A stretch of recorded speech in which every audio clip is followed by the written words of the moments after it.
Welcome to Fresh Catholic, a podcast for those who are converting, reverting, or simply want a fresh perspective of the Catholic faith to help them to open their hearts and minds to become closer to the love and goodness of Christ.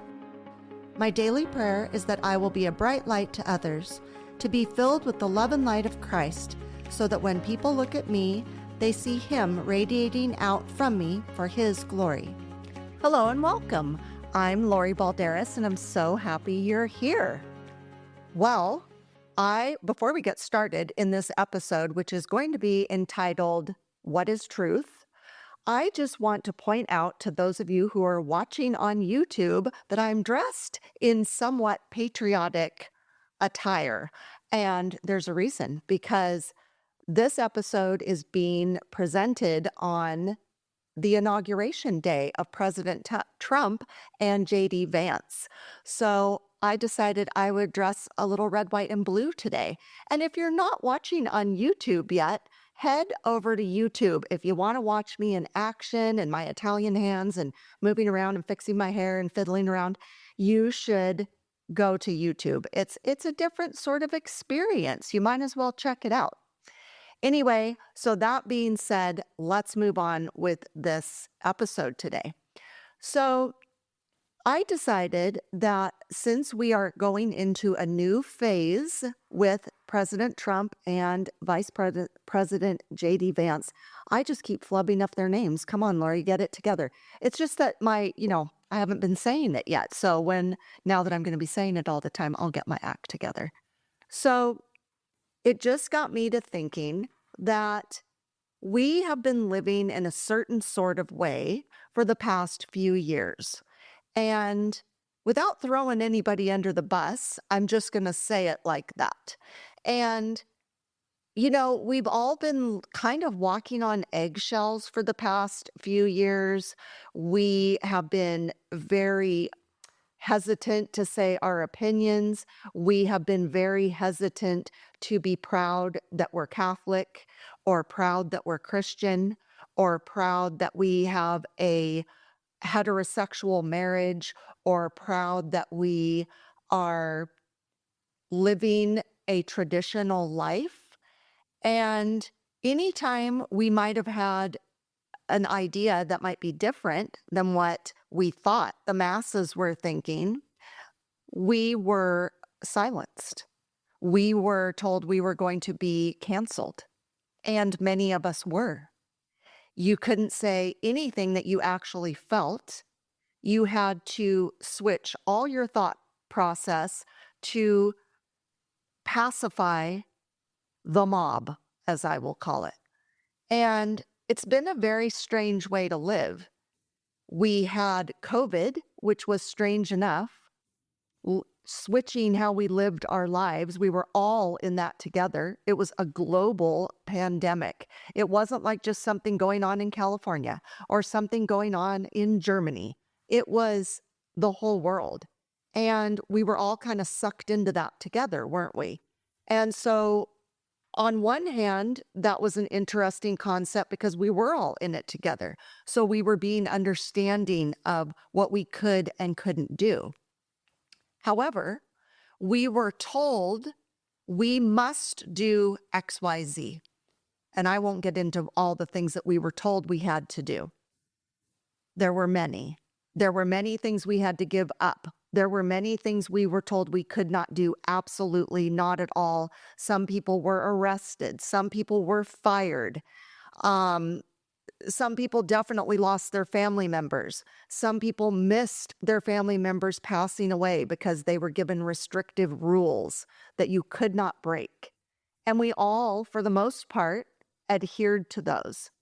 And now that I look back on that, I think there were some brave souls that kind of just thought, no, I don't think this is right, and I'm going to do what I think is right, and I'm going to lead my life how I should. And boy, were they attacked for it. And I look back on that time now, and for the most part, I'm a rule follower. As that's kind of my personality. If I'm told to do something, I will generally do it. And so I followed the rules. I very begrudgingly got the vaccine. I felt pressured and pushed into doing it. I felt that if I didn't get the vaccine, I was going to lose my job. And I feel like other people that didn't get the vaccine at my job got fired or were asked, if they weren't going to take the vaccine that they would quit. I don't know the circumstances. I just know that they were no longer there. And that certainly didn't set well with me because my body and my condition are very important to me. I have medical conditions that I have to be very mindful of, and so do a lot of people. And I don't think it's right when you get pushed to doing something that you're not really wanting to do. So, anyway, I look back at those times and I think I feel like COVID, that time, kind of changed everybody's mindset and changed the way everybody was doing everything based on COVID, based on the restrictions. But also, I feel it caused people to become very vulnerable in every way, physically, mentally, and emotionally, and spiritually. I think it weakened a lot of us in those ways. I feel people weren't being allowed to do their normal things, and it messes with a person's brain when they're not able to see their family members or get a hug or a kiss or interact with people face to face or just get out and get fresh air. The fact we were all like this, and I'm putting my hand over my face for those who aren't watching, you're only seeing somebody's eyes, that became a problem.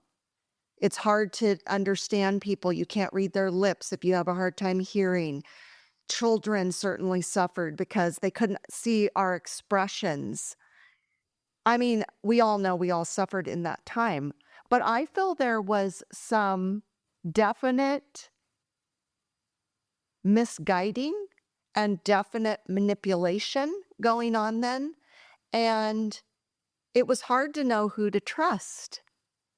And I've talked about in other episodes about trusting people, like, say, a one-on-one trusting of someone. I've certainly been bamboozled by people. I've been conned.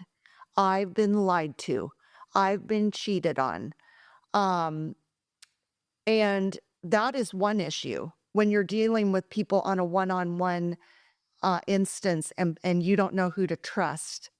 Now, it's interesting because I'm kind of a tough sell on some things. I am very suspicious of people, but for whatever reason, I also fall for people who are lying to me and people who are cheating on me or cheating me. And I'll believe people because I want to believe the best in them. And I think, oh, they would never lie to me. They would never hurt me. I believe what they've said. They seem sincere. And I know when I'm sincere or when I'm telling somebody the truth, I mean it. I don't lie. Now, I also don't maybe say something that's hurtful and harmful to somebody just to say it. I am very forthright. I am very clear in what I'm saying. And if you ask me a question, I will answer you. That's going to be more the person's fault for asking me a question, and I give them that disclaimer. If you want the answer, I'm going to tell you the truth. I'm not going to lie to you. So not everybody's like that. A lot of people lie to get their way. A lot of people lie to manipulate people so that they benefit from whatever lie they're telling. And I just think this is something we all have been sucked into. And I think it's been in different levels. I think there's been personal lies. I think there's been lies on a global stage, which is the pandemic. And I'm not saying there wasn't a pandemic. I'm not saying people weren't sick and dying. I'm saying that I believe that it was made into a way bigger thing. I think people had hidden agendas to begin with, and then not so hidden agendas later as we kind of got deeper and deeper into it. It was like, oh, So let's see, the pharmaceutical companies benefit if we're all having to take these vaccines. Oh, these people are benefiting because, you know, other jobs are being highlighted and other jobs are being taken away. I mean, there was many agendas there. And, you know, there was conspiracy theories about the election that people started the pandemic idea so that it would mess up the election. I don't know. I don't get into conspiracy theories, and I'm not going to get into that today. I'm just saying I think that there was a lot of lying and deceiving going on. And I don't think that there's many people today that, especially maybe in the camp or in the lane I'm in, agree that it would needed to be as out of control as it was. And then the whole woke thing came in. And if you want to hear a very educated episode I did with author Noelle Maring, she wrote a book, Awake Not Woke, and I did a whole episode on it. So go way back to 2 years ago and check out that episode because she's very learned in this subject. And it was very eye-opening to me, the whole woke culture, which was just very intense at that point when she wrote that book and came on my episode. And, you know, we all just kind of got swept up in this stuff. We had the trans agenda. We had the BLM riots. We had COVID. I mean, everything was just very out of control. And I would say very chaotic, very explosive, very violent. It was very odd to be an American and not be able to have your own thoughts and feelings. I didn't feel we had, what's it called? Freedom of religion, freedom of speech. I didn't feel we had any of that. I feel we've had none of it in years. And it's all been just very troubling to me. And so I was thinking, what does this remind me of? And how did I come up with the title? Now I'm lost my own title. Oh my gosh, I'm so exhausted. What is truth? That quote comes from Pontius Pilate to Jesus. When Jesus was arrested and the angry mob was chanting to crucify him, and Pontius Pilate says to him, "What is truth?" Now we all know Jesus is the truth, the way, the truth, and the life. So when we come back, I'm going to bring Jesus into the mix. Be right back. Have you ever wanted to witness the miraculous and walk where saints have walked? This is your chance. Join me, Lori Balderas, host of Fresh Catholic Podcast, and Father Matthew Miguel, as we walk with you through Italy's most sacred sites. From the Eucharistic miracles of Lanciano and Orvieto to the peace of Assisi, your heart will be transformed by these extraordinary moments of grace. You'll walk the hallowed streets of Rome, step into the history of the Vatican, and witness the places where faith has flourished for centuries. Each stop deepens your journey. Each miracle renews your soul. We invite you to join us on an unforgettable, life-changing experience. Join us and let your faith come alive in Italy. We'll be right back. What does it mean to live a life of faith? What does it mean to live as a Catholic Christian? Hi, this is Bishop Kevin Sweeney, host of the podcast Beyond the Beacon. Join me as we unravel and discuss the mysteries of our faith, of the Church, of living as Catholic Christians. Be inspired by engaging interviews with priests and seminarians, deacons, religious, women and men who live the life of faith day by day here in our Diocese of Paterson, in food pantries and classrooms and parishes and ministry. How is God working in their lives today? How is God working in our lives? Join me as I ask them and be part of the conversation on Beyond the Beacon. Listen and follow Beyond the Beacon wherever you get your podcasts or watch it on my YouTube channel. Please check the show notes for more details. Thank you and God bless you.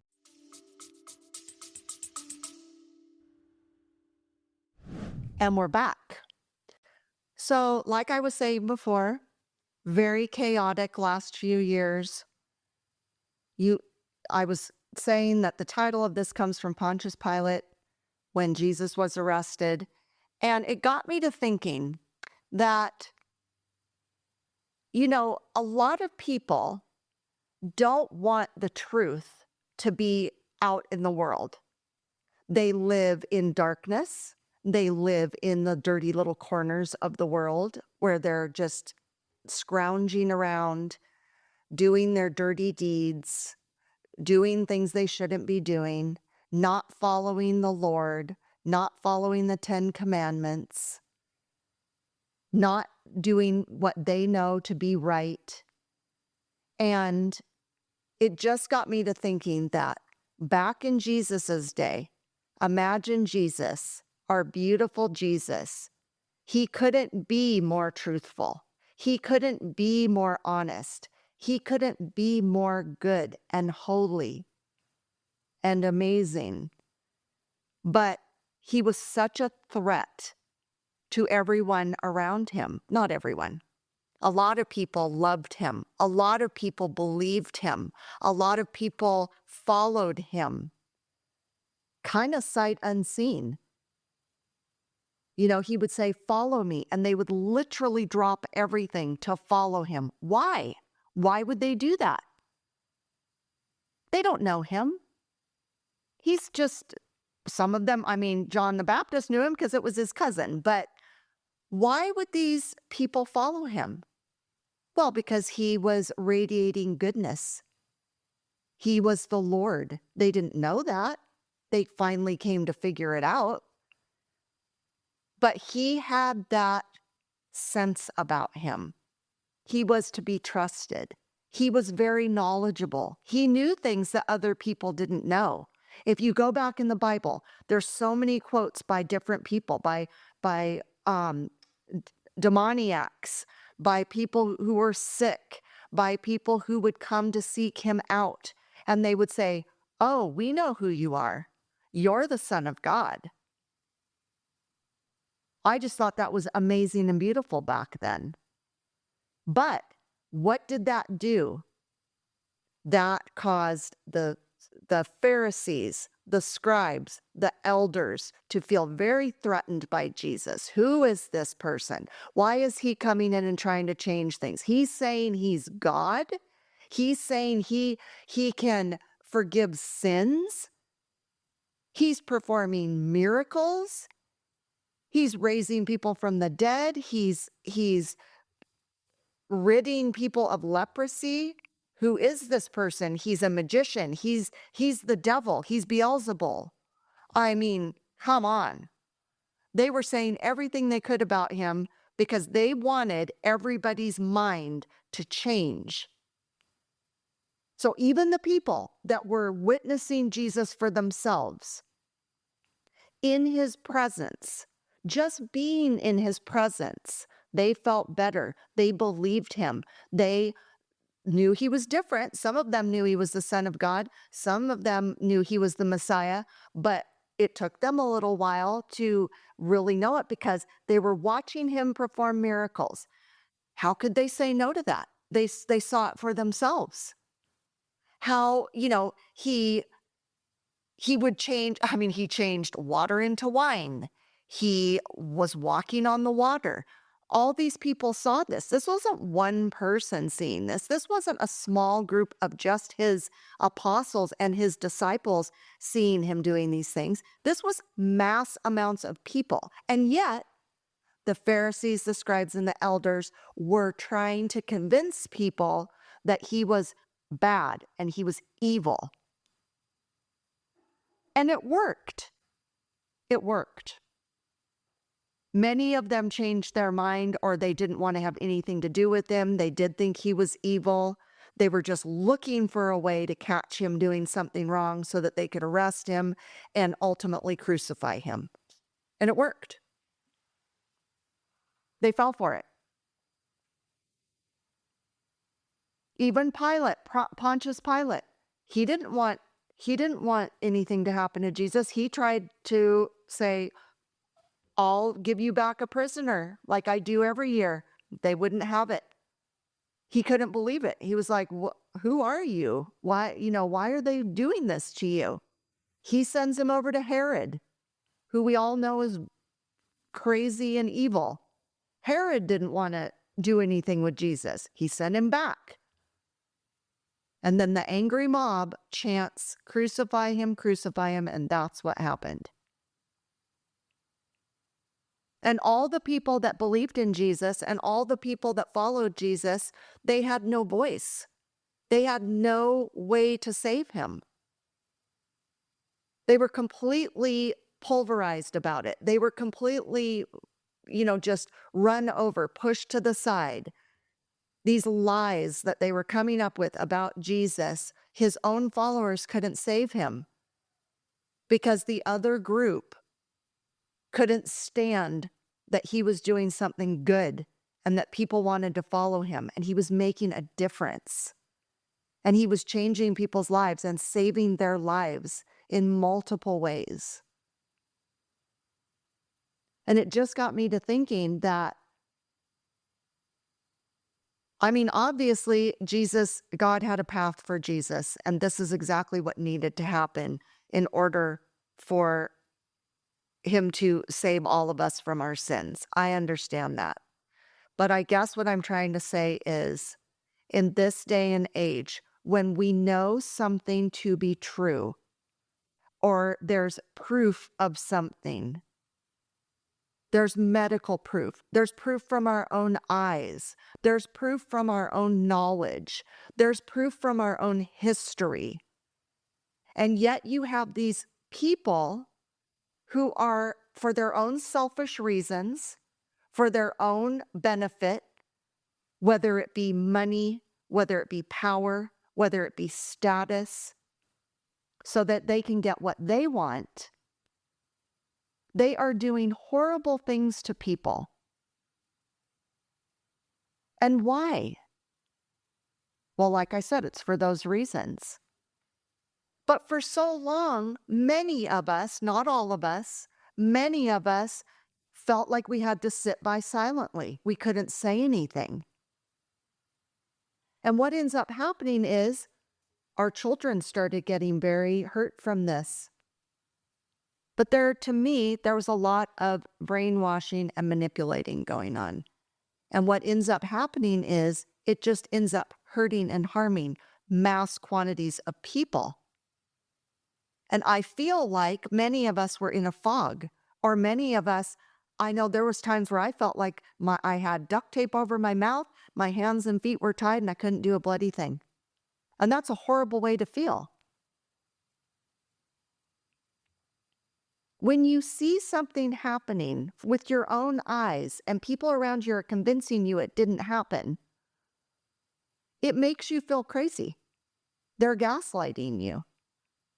They're telling you, you didn't see that happen. And you're thinking, actually I did. But then you're made to feel crazy. We'll be right back. Create Harmony is a podcast about setting an intentional rhythm and savoring God's blessings. In this place, we'll take a few minutes to celebrate everyday joys and remind ourselves how to notice goodness that is all around us. During the winter at Create Harmony, we shift our focus to all things cozy and snuggly. And while our days are shorter and darker, we stay attuned to the things that help us reset and restore.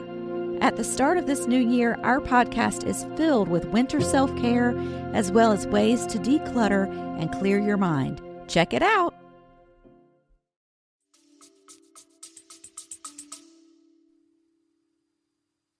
There were also things happening where people would try to do the right thing and get punished, arrested, thrown in jail, thrown in prison for trying to do the right thing. So let's say a person was raised a certain way and they say, oh, this person is going to hurt and harm this other person. I should step in and save the weaker person. But instead of that person becoming a hero, he becomes a criminal because he was trying to save the weaker person, the person in peril, from the bad guy, and the bad guy ends up becoming the good guy. It got very switched. So you ended up with people who were trying to do good getting punished, and the bad guys getting rewarded. What on earth were we doing, you guys? What were we doing? We just really lost sight of what we needed to be focusing on, which is the Lord. But it was also a time, like I said, where if we were to speak up, if we were to try to stand up for our rights, we were absolutely pulverized for it. So it put a lot of us in a very bad position. I can speak for myself and say how I handled it was I kept silent. I thought, well, I'll pray about this. I'll ask for God's help and guidance. I know that God it will handle it. Jesus knows the way. I just have to let them handle it and I'll stay out of it. I'll just make it worse if I speak up. But I don't think that's good. I mean, none of us want to be punished and none of us want to be treated horribly, but I feel like a lot of us didn't know what to do. And I can speak for myself and say, I didn't feel strong enough. I just didn't. And I did pray my little heart out that God would change things and God would fix things. And I didn't know what I could do. I didn't know like what my little voice could do. I know even when I started the podcast, there were so many things that I wanted to talk about, but I thought, I'm not going to talk about it because my podcast will be taken away. And then I won't be able to be on my evangelizing mission that I'm on because somebody will take that away from me. I know a lot of people couldn't say the things they wanted to say or do the things they wanted to do. They didn't feel strong enough. They didn't have the backup by humans. And, you know, they didn't want to chant something and be put in jail. I know a lot of people were jailed because they were out doing a peaceful protest in front of abortion clinics because they know in their hearts that abortion is wrong. It's a major sin. They were trying to save people from doing that so that they wouldn't regret what they were doing for their life. They will never get past that. That's always going to be something that they're going to have to live with. And these people were trying to reason with them and talk to them. And what ends up happening? They end up going to prison. They're still in prison. All because they were trying to save somebody's baby. Do you think Planned Parenthood cares about people's babies? No, they don't. They're in the career of murdering babies. That's their career. They do it all day, every day. They don't care. They don't bat an eye. They don't think two thoughts about the future that child could have had. They don't even give people other options. They don't say, hey, you know what? You could end up saving your baby. You could end up giving your baby up for adoption. There's somebody out there that would love your baby. They're trying to give them they were trying to give them other options. But instead they go to jail. Because Planned Parenthood has brainwashed people into thinking that's the only way to make it in life is if you get pregnant, kill your baby. Easy out. Well, God certainly doesn't want that. God doesn't believe in that. God values all life. So I feel like anytime we're doing something that we go, what would Jesus do? Let me look in the Catechism of the Catholic Church. Let me go back and read the Gospels and see what Jesus is actually saying about these different subjects or about things that have to do with life and death and sin. Let me go back and look at that and hear from his own words what we should and shouldn't be doing. I very much value the Catechism of the Catholic Church. I believe in it. I think it's a really good guidebook to know what we're supposed to be doing and not supposed to be doing. I don't want to hear it from people on the street. I don't want to hear it from so-called newscasters who aren't really telling the news. They're just saying their opinions. I don't want to know what I should and shouldn't be doing from all those people. I have to remember that I have a conscience and I have rules and ethics and morals that I go by. I'm trying to lead a virtuous life that is blessed by God. All these other people with their craziness and their chaos, we shouldn't be listening to them. Unfortunately, Pontius Pilate had to listen to the angry, chaotic mob, and he had to follow what they wanted instead of being strong and standing up for Jesus. So when we come back, as I do, I'm going to turn this around. Be right back. Let me tell you about all things Fresh Catholic, so buckle up. We have a podcast with weekly topic episodes and Fresh Catholic Daily, the daily Mass readings, on all platforms and YouTube. Like, share, subscribe, rate, and review. That would really help. Our website, freshcatholic.com, has an online store with merchandise and coffee, a blog, comics, info about our pilgrimage to Italy in September of this Jubilee year, and Fresh Catholic courses with educator Charles Merritt, including the Hail Mary, the Our Father, Sin, Sacraments and Grace, Advent, Angels, and Virtues. We're on Instagram and Facebook at Fresh Catholic with short videos every day. Email me at lori@freshcatholic.com. I'd love to hear from you. And please consider becoming a Patreon or sponsor to help support our mission of drawing people to the faith or back to the faith. Phew! Spread the word and join the fun. Thanks so much. Bye. And we're back. So let's talk about moving forward out of all this. I like to do that. I like to move forward. I think the past is in the past. I think we should try to find the positives in things. I think, if you listen to last week's episode, Out of the Darkness into the Light of Christ, there's a lot of people living in darkness. There's a lot of people doing shady things like we've been talking about.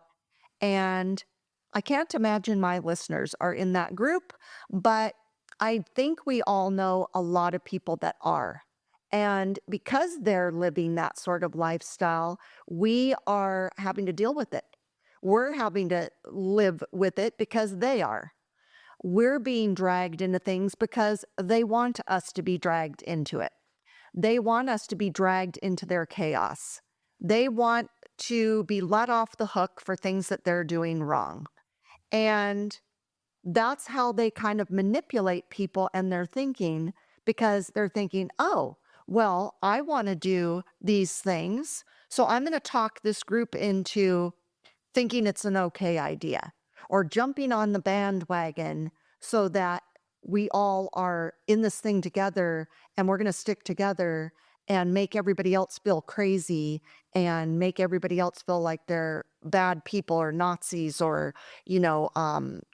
anti this, anti that, when actually they are trying to manipulate for their own benefit, either for personal gain, for money, for power, like I said before. So what we need to do is focus on what we can do to not allow that to happen anymore. And if you're noticing, again, the proof is in what's happening in the world right now. So we talked about what was going on prior to COVID, after COVID. It's been a sketchy few years here. It's been very strange to deal with people and things. But moving forward, we have a new administration coming in. Now, I know a lot of people have struggled, are struggling, are going to struggle with President Trump. I understand. And since this episode is called What is Truth? And I'm very honest, I must say, I used to have many problems with Donald Trump. Way before he was in politics, I didn't care for him much. I thought he was very loud and abrasive and aggressive and full of himself and pompous. And I just didn't care for him.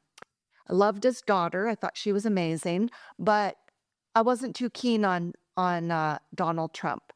And even in the first election, I couldn't understand it. I didn't know what was going on. I thought it was quite ridiculous. And then I kind of gave him a chance and still didn't care for him much as a person. And then I ended up, the second election, I thought, okay, well, out of the two candidates, I'm going to vote for him because I thought actually he was a good president. Again, I didn't care for him as a person, but as a president, I thought he's the kind of guy I want as a president because he's very firm.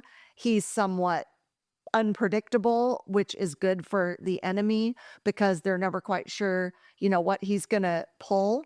And I think he's very tough. I think he's super smart. I think he's an excellent businessman, good with money, and he's very intimidating. And I think those are things, that are important for a president. I don't need a president to be a teddy bear. I don't need a president to be my best buddy. I need my president to be in charge. And he definitely is a man in charge. Now, he didn't win that election, and that's what was supposed to happen. God wills everything to happen, so he didn't win.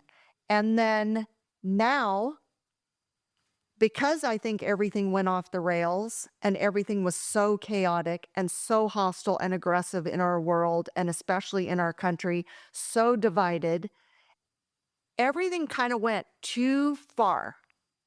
Definitely too far. So I feel like back in the day, people, there's always been wars, there's always been sickness, there's always been problems, like we've said in the past episodes. But there used to be a simplicity to life. There used to be an honesty to life. There used to be more family values intact back in the olden days. There were hardworking people. There were families that, for good, bad, or indifferent, were working together and going through things together. There was a lot of interaction. Our world, bear with me on this, our world was smaller back then. Our little world was small. We weren't so in tune to everything that was going on in every corner of the world. We were involved in our small group. There was more normalcy. Then things kind of started shifting.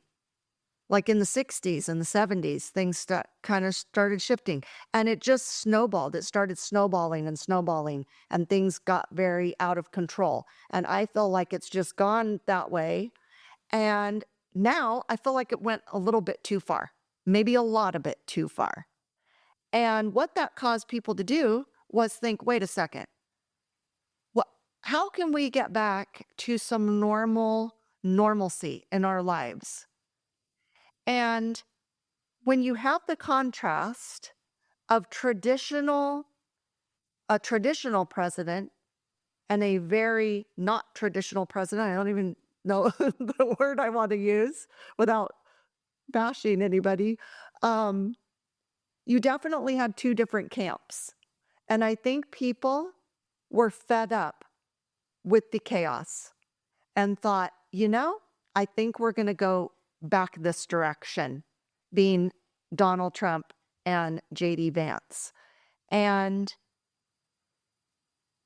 when they won, it was quite extraordinary, and it was a landslide, which shows that people were ready for a change back to some normalcy. And I have to say, I've been pleasantly surprised that I think Donald Trump has softened a bit. I think a lot of it has to do with he's getting older. I think he's more assured of himself in a genuine way instead of trying to prove himself. I think he just knows that he means business, and he's respected by many, many people. I think he's surrounding himself with a good group of people. I think JD Vance is stellar. I think that they're going to bring a lot of good old American values back into our lives. I think the things that have been missing from our lives, like God, number one, God has been missing in everybody's life. And it's just glaringly apparent to me that that has been just one of the biggest, most horrific things that has happened in our world, that God has been removed in so many places that we're bound to just spiral out of control and down the tubes. And the people that are talking you out of God, and the people that are talking you out of good family values, and the people that are talking you out of normalcy are the people that are going to benefit from our downfall. So why on earth would you trust them? They're not telling you the truth. I don't even think they know what truth means.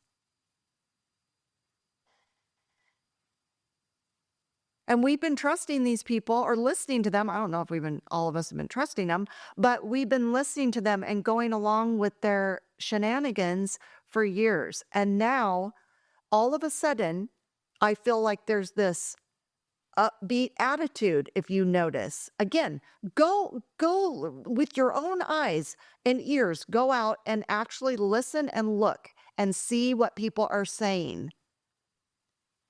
I remember my ex-husband telling me years and years ago, when I first started voting, he said to me, I said, we believe things that people don't believe.